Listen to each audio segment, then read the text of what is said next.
Soir, le siècle des Lumières. Bonsoir Béatrice Philippe. Bonsoir, je suis heureuse d'être de nouveau parmi vous aujourd'hui pour vous parler du siècle des Lumières et de l'influence que ce siècle a eue sur la condition des Juifs de notre pays. Alors le siècle des Lumières, qu'est-ce que c'est ? Le siècle des Lumières, c'est un changement radical dans la conception de l'homme. Alors laissez-moi prendre les choses par le début. Je dirais donc que nul groupe minoritaire ne saurait perdurer sans avoir des contacts avec le monde dans lequel il est de fait immergé. Cette remarque générale s'applique bien entendu aux Juifs vivant en France, c'est-à-dire traditionnellement dans un pays où les pouvoirs publics ont poursuivi à tous les siècles contre vents et marées une action centralisatrice. Ceci étant, il est non moins certain que les Juifs ont vécu pendant des siècles à la périphérie de la société majoritaire. Ils n'ont certes pas été simplement spectateurs, dans la mesure où tous les soubresauts de l'histoire les ont atteints et des fois très durement, mais ils n'ont jamais été des acteurs du pouvoir politique, car tout pouvoir décisionnaire leur était dénié par la société majoritaire. En marge aussi du mouvement des idées, tout enseignement profane leur était refusé. Ils ont été absents de l'évolution intellectuelle et artistique depuis la fin du Moyen Âge.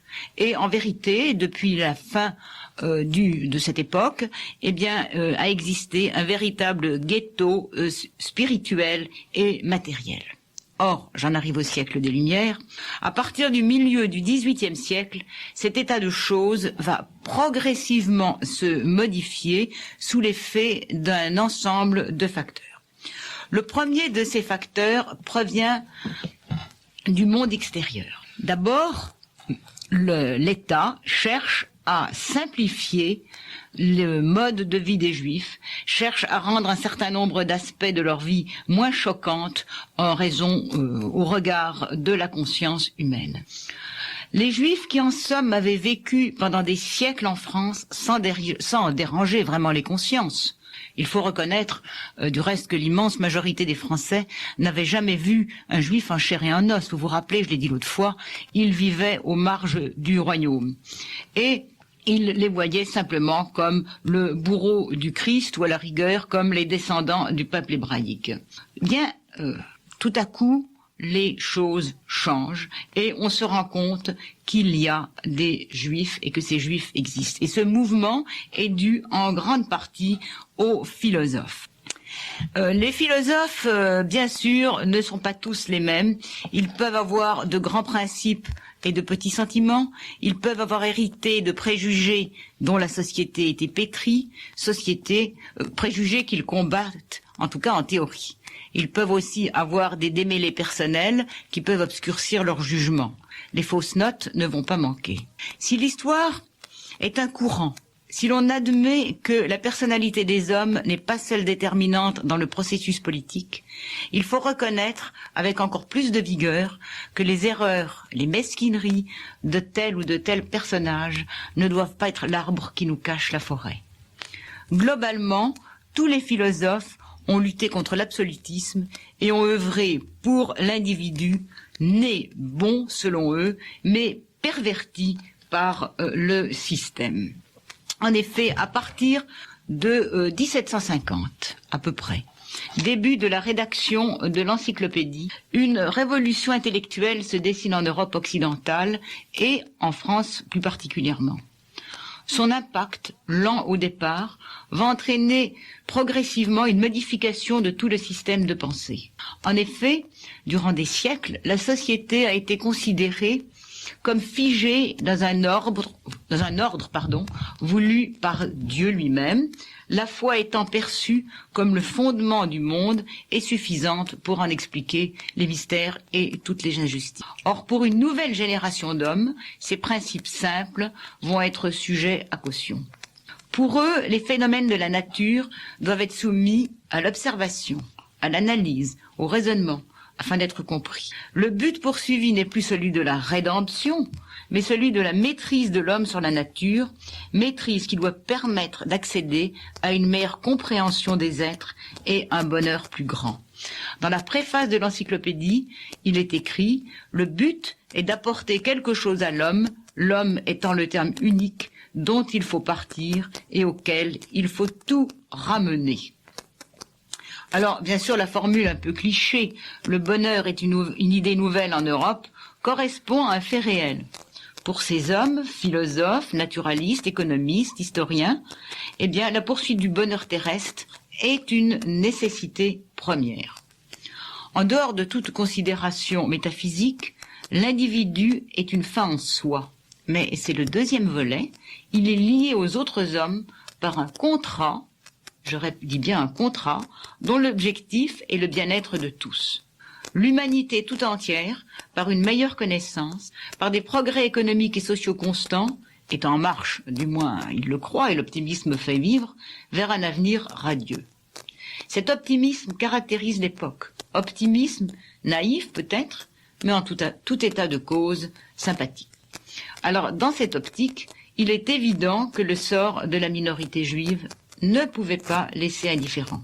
Était-il en effet concevable que des êtres humains, au nom de la foi chrétienne que du reste l'on commence à mettre en question, soient placés dans des conditions particulières et souvent humiliantes? Les hommes ne sont-ils pas égaux à la naissance, la société seule créant les inégalités? Ce sont, estiment les philosophes, des inégalités qui ont engendré chez ceux qui les subissent des traits de caractère particuliers, traits de caractère qui peuvent paraître déplaisants, mais qui ne sont qu'une conséquence dans laquelle un pouvoir égoïste les a maintenus. Si un état de fait vient à se modifier, nul doute que ceux qui en profiteront se débarrasseront de leurs habitudes ancestrales nées de l'humiliation. L'homme peut être corrompu par de mauvaises lois, mais alors c'est les lois qu'il faut changer. L'homme peut être régénéré si celle-ci se modifie. L'homme est donc, dans cette optique, tout à fait perfectible. Voilà pour la théorie générale, et comme je vous le disais tout à l'heure, bien entendu, les philosophes sont aussi des hommes, et certains ont leurs mesquineries grandes et petites. Alors je vais vous parler un tout petit peu de Voltaire. Est-ce qu'il était antisémite, Voltaire? Le terme antisémite, bien entendu, ne convient pas tout à fait, puisqu'il a été créé plus tard. Mais il est certain que Voltaire était très anti-juif, à tel point que sous l'occupation, un jeune chercheur, dont il faut oublier le nom, a écrit une thèse sur Voltaire antisémite, ou Voltaire anti-juif, comme vous voulez. Et alors le paradoxe, c'est que les juifs ont toujours aimé Voltaire. Dans les bibliothèques de la fin du 19e, dans les successions, on trouvait toujours des ouvrages de Voltaire. Alors c'est un paradoxe, oui, mais c'est parce que en pourfendant l'hypocrisie, Voltaire a aidé les Juifs. Alors laissez-moi vous dire quelques mots de cet homme qui est à la fois séduisant et odieux. Alors pourquoi est-ce que Voltaire a détesté les Juifs? Eh bien, d'abord parce qu'il a eu des démêlés très terre-à-terre avec ses banquiers juifs de Londres. Premièrement. Et deuxièmement, et surtout, parce que les Juifs, eh bien, c'est le peuple de la Bible, et que c'est contre cette Bible que Voltaire est parti en guerre. À tel point, du reste, que l'Église catholique l'a fort bien compris, et que l'abbé Guéhenné a repris à son compte, je dois dire, les écrits d'un juif dénommé Pinto, qui essayait de défendre les siens. Alors Guéhenné a tout simplement travesti un petit peu l'œuvre de Pinto. Pinto Isaac, est fier de ses origines séfarades, accable ses frères, les juifs allemands, mais en même temps fait preuve d'une très grande élévation de pensée lorsqu'il répond à Voltaire. Et notamment, il refuse la thèse du déicisme. Mais revenons-en à Voltaire. Et certaines citations vont peut-être vous faire froid dans le dos. Dans le dictionnaire philosophique, Voltaire dénie aux Juifs tout pouvoir créatif. Ils n'ont, selon lui, rien apporté. Les Juifs, dit-il, firent de l'histoire ancienne ce que leurs fripiers font de vieux avis. Ils les retournent et les vendent comme neufs, le plus chèrement qu'ils peuvent. Ou encore, ailleurs, dire que les Égyptiens, les Perses, les Grecs furent instruits par les Juifs, c'est comme dire que les Romains apprirent quelque chose des Bas-Bretons. Voyez-vous, il leur dénie tout pouvoir créatif. Et même, par moments, il est haineux. Et j'ai presque honte de lire ce petit extrait du dictionnaire philosophique. Enfin, vous ne trouverez parmi eux qu'un peuple ignorant et barbare, qui joint depuis longtemps à la plus sordide avarice, à la plus détestable superstition, à la plus indicible haine pour les peuples qui les tolèrent et les enrichissent. Il ne faut pourtant pas les brûler. C'est atroce, oui. Mais en même temps, en combattant le pouvoir de l'Église, en défendant les hommes en tant qu'individus, Voltaire a certainement fait faire un pas en direction de la tolérance. Alors Diderot, Denis Diderot, Denis Diderot, je rappelle ses dates, 1713-1784. C'est un des hommes les plus actifs dans l'encyclopédie. Et il n'est pas spécialement intéressé par le problème juif, mais pourtant il l'évoque de temps en temps. Lui est un incroyant, et donc judaïsme et christianisme sont à renvoyer dos à dos. Les juifs, dit-il, sont peut-être fanatiques et usuriers, mais les chrétiens ne valent guère mieux. Diderot se moque un peu des juifs. Il a visité la synagogue, la très belle synagogue séfarade d'Amsterdam, et il se moque un peu de ces juifs qui bavardent pendant les offices. Mais en même temps, eh bien, il admire leur constance, il admire leur obstination à travers les siècles, et il admire surtout Moïse, le grand législateur.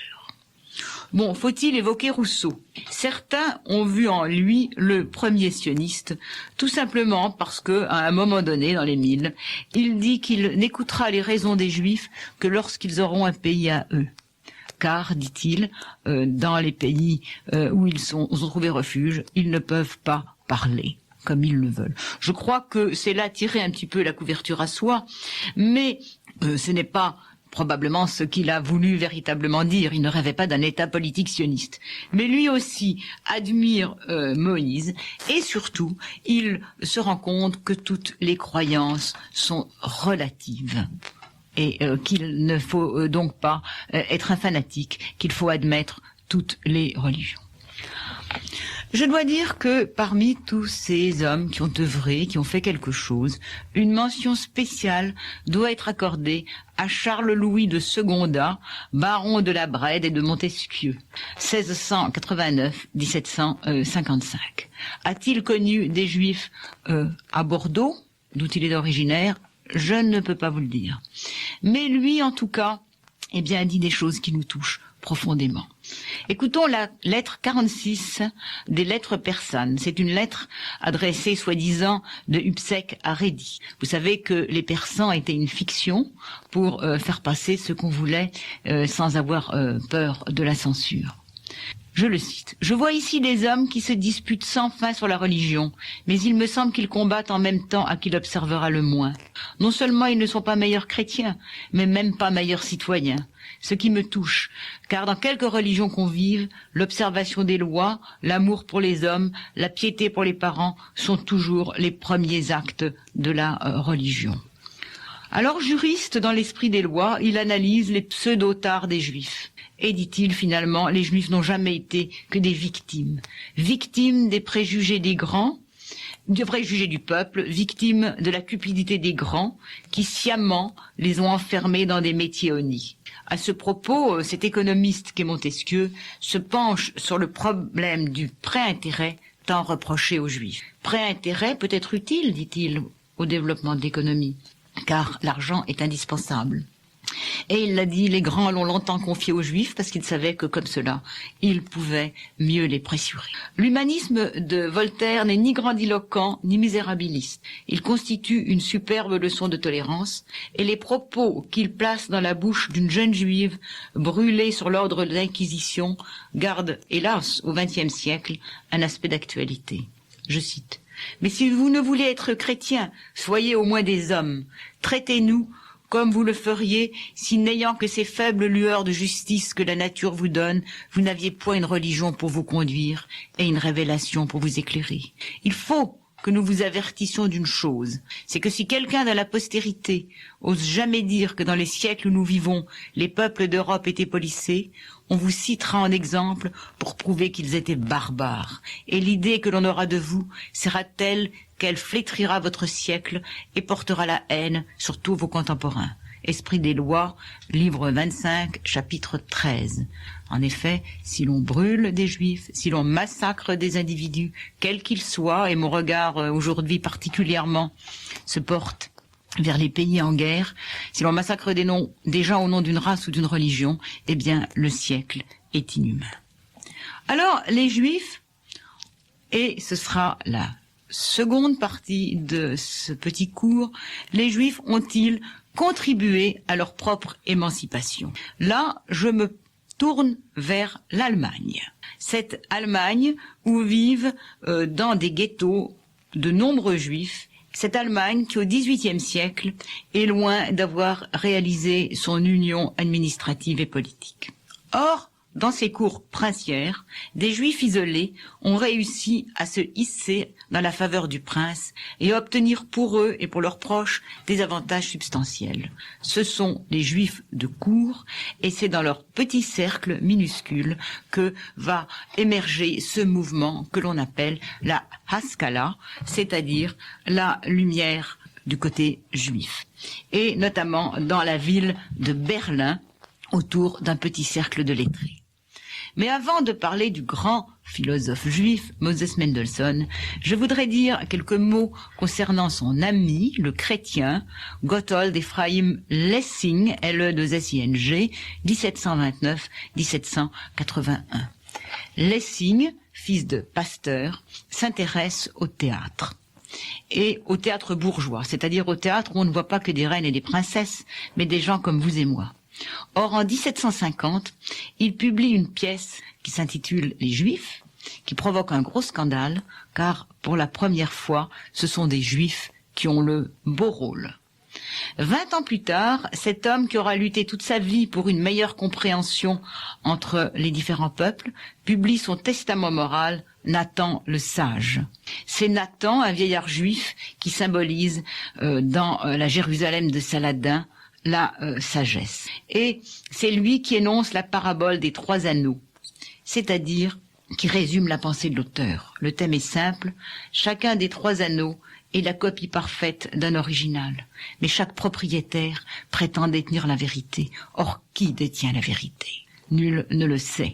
Le personnage de Nathan est évidemment copié, décalqué sur un personnage réel, le meilleur ami de Lessing, c'est-à-dire le philosophe Moses Mendelssohn, 1729-1786. Admiré par la société de son temps, dénommé le Platon moderne, la renommée de ce philosophe juif franchit en son temps les barrières de son pays. En France, Mirabeau contribuera à diffuser son œuvre. Bien entendu, c'est pas en 5 minutes que je vais parler de la philosophie de Mendelssohn, cela nécessite un séminaire entier. Mais je veux simplement parler de sa lutte pour l'émancipation de ses frères.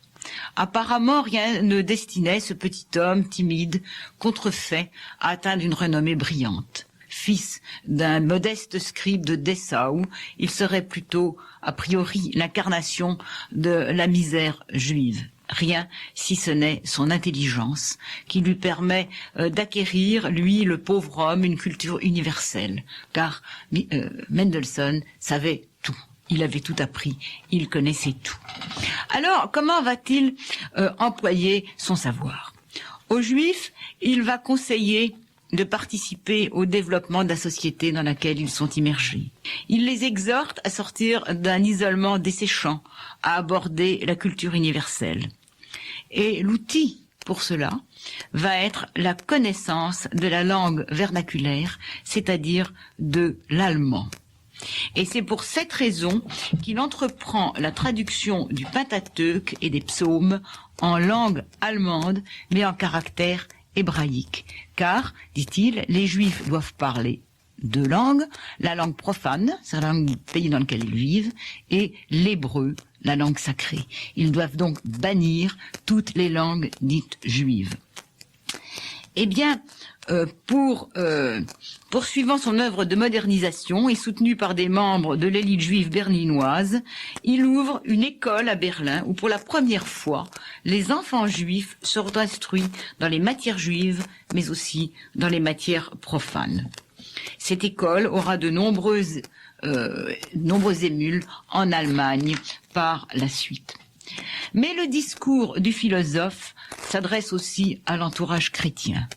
Dans son traité Jérusalem ou traité sur le pouvoir religieux et le judaïsme, 1783, il expose la rationalité de la religion juive qui laisse l'individu libre.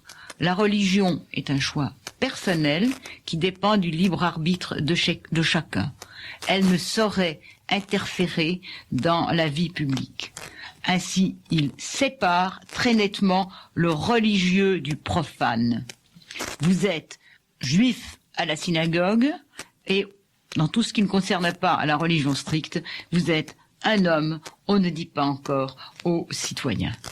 Eh bien, dans ce petit cercle, il va avoir un très grand succès. Et il inspire notamment un Allemand, Christian Guillaume von Dohm, un chrétien, qui publie un ouvrage qui s'intitule, je traduis, de l'amélioration civile et des Juifs. Cette œuvre va être diffusée grâce à Mirabeau et à Serfbert, syndic général des Juifs en France. La prochaine fois, nous verrons comment ces mesures vont être comprises en France et comment elles vont être appliquées. Je vous souhaite le bonsoir. Merci de m'avoir écouté. Merci Béatrice Philippe et donc rendez-vous mardi prochain à 20h30. C'était l'Université par les ondes, cours de Béatrice Philippe, maître de conférence à l'INALCO, qui nous a parlé ce soir du siècle des Lumières.